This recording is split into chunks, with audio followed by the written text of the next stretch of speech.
our research is mainly focused on one cell of the brain, which are called microglial cells.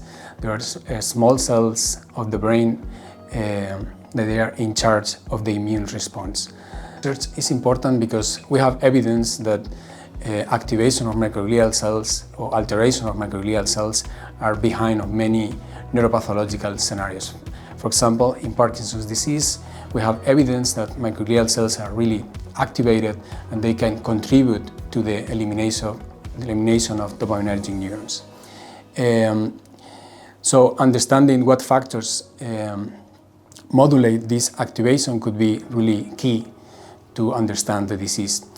The opposite happens in brain tumors. For example, in glioblastoma, microglial cells are unable to eliminate the tumor because the tumor tricks the immune responses and then diminishes the activation of microglial cells and macrophages.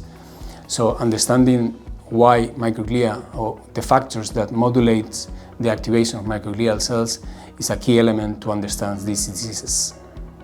For the future, we intend to test and search for different strategies for therapy, both in Parkinson's disease and brain tumors.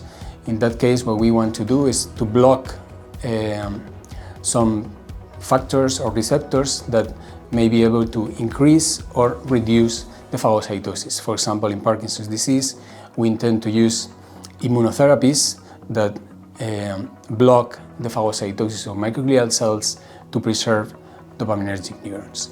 In the case of brain tumors, what we want to do is the opposite, just to increase the capacity of microglial cells to phagocytose and then be able to eliminate the tumor.